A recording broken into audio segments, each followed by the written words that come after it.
शिक्षा, स्वास्थ्य और वातावरण को लेकर पूरे देश में सरकारें अभियान चलाकर देश को विकास की दिशा में आगे बढ़ाने में पूरा जोर लगा रहे हैं। लेकिन देश में फैली महामारी ने देश की अर्थव्यवस्था पर गहरा प्रहार किया है, जिससे आम जन जीवन को काफी नुकसान पहुंचा है। बच्चों की पढ़ाई और भविष्य भी इस दौर में कई हद तक पिछड़ गया है, जिसको देखते हुए सरकारों ने बच्चों को ऑनलाइन शिक्षा देने की पहल की। लेकिन डिजिटल इंडिया में इस तरह की सुविधाएं जमीन पर ग्रामीण इलाकों में बहुत कम देखने को मिलती है। अंतर्राष्ट्रीय पर्यटन नगरी खजुराहो से 13 किलोमीटर दूर नेशनल हाईवे पर स्थित टोरिया गांव में यह छोटे छोटे बच्चों को देखिए।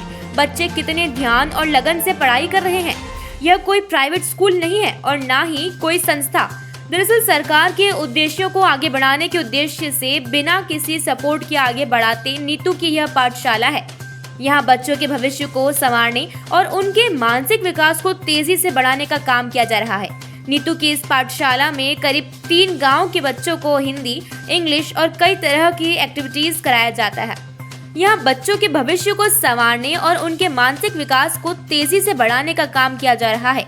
नीतू की इस पाठशाला में करीब 3 गांव के बच्चों को हिंदी, इंग्लिश और कई तरह की एक्टिविटीज कराई जाती है। बच्चों को इंग्लिश बोलना सिखाया जा रहा है। क्या नाम है आपका?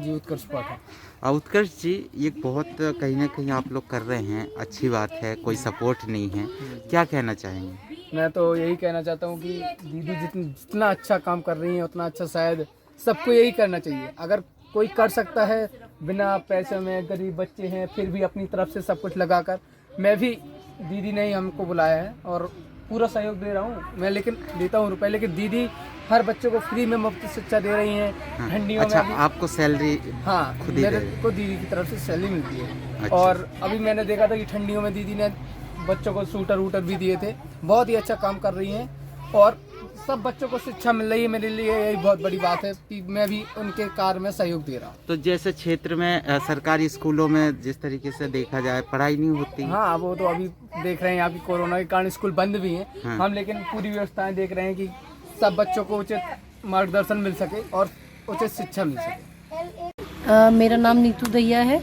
मैं हरियाणा से हूँ। मैं हरियाणा के फरीदाबाद ज़िले से हूँ और मेरी शादी सोनीपत में हुई है। ये मेरे पति की और मेरे फादर इन लॉ की प्रॉपर्टी है, जहाँ पे मैं भी हूँ। और मेरे father in law, he was a great man. Actually he is still with me. I feel that energy. उन्होंने बहुत कुछ किया है सोसाइटी के लिए। People know him very well. उन्होंने इतने यज्ञ करवाए हैं, हवन करवाए हैं, लोगों के बीच में अपनी एक पहचान बनाई। मैं जहाँ भी आज जाती हूँ सब मुझे जानते हैं, अच्छा ये रामेश्वर जी की छोटे बेटे की बहू है। तो अब जब पापा हमारे बीच में नहीं है तो मैं उनके बिहाफ पे बहुत कुछ करना चाहती हूँ। मैं इन बच्चों को एक अच्छी ज़िंदगी देना चाहती हूँ। मैं चाहती हूँ कि ये अपने लाइफ में इतने आगे बढ़े, अच्छी अच्छी नौकरियां पाएं, ये अच्छे से एजुकेटेड हो जाएं। ये मेरा एक उद्देश्य है कि अभी जो बच्चे 14, 15, 16 साल की कैटेगरी में हैं, इनके साथ में जो काम कर रही हूँ, मेरा उद्देश्य ये है। जैसे लॉकडाउन है लगा था और महामारी की वजह से बच्चों की कहीं ना कहीं बच्चों की मानसिक पढ़ाई को भी नुकसान पहुंचा है। जी हाँ। ऐसे में क्या किस तरीके से प्रयास करें? कहाँ के बच्चे आते हैं? क्या सपोर्ट है प्रशासन का? देखिए, प्रशासन का कोई सपोर्ट नहीं है और अभी यहाँ मेरे को शायद 2-3 गांव के लोग जानते हैं कि मैं मुफ्त शिक्षा दे रही हूँ इन बच्चों को। मेरे को कहीं से कोई मेरे को पर्सनली कोई सपोर्ट आती नहीं है। मतलब मेरे को कोई डोनेशन नहीं है किसी से भी।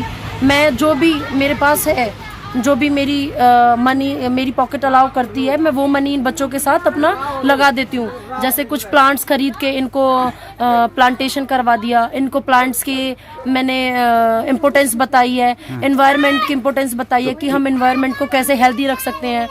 कितने बच्चे हैं टोटल? कितने बच्चे आते हैं?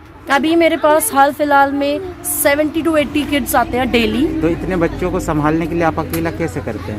अकेले करना बहुत मुश्किल है, क्योंकि कुछ बच्चे ऐसे हैं जो कि 5वीं, 6ठी, 7वीं क्लास में है, लेकिन उनको अल्फाबेट्स नहीं आते हैं। तो for me it's a tough job. एक ही टाइम पे आप इतने सारे बच्चों को हैंडल नहीं कर सकते, क्योंकि ये बच्चे मेरे से ज़्यादा लगाव रखते हैं, तो ये ज़्यादा भारी संख्या में आते हैं। अब मैं कैसे एक एक बच्चे को डील करूं, तो इसीलिए मैंने अपने साथ ये उत्कर्ष लड़का है, इसको लगाया है। ये अच्छा, he is a well educated person. अभी इस एरिया में मुझे लगा कि इसका मैथमेटिक्स अच्छा है, इसकी हिंदी अच्छी है, इसकी पकड़ है बच्चों के साथ, ये अच्छा। कंट्रोल कर लेता है। तो जैसे आपने रखा तो सैलरी भी होगी? हाँ जी, मैं इसे पैसे भी देती हूँ। अच्छा, आप अपने तरफ से कर रहे जी, हैं? मैं इसे अपनी तरफ से अभी पैसे दे रही हूँ अच्छा। ताकि बच्चों को जो ये आ रहे हैं, तो जैसे ये स्कूल में जाते हैं सरकारी स्कूलों में, वहाँ अपना टाइम वेस्ट कर रहे थे, मेरे पास आए तो कम से कम अपना समय व्यर्थ ना करें, अपना टाइम वेस्ट ना करें, उसको यूज करें। अच्छा। तो मैं अपने पैसों से इसका यूटिलाइज करवा रही हूँ। Bureau report, voice of MP, Rajnagar.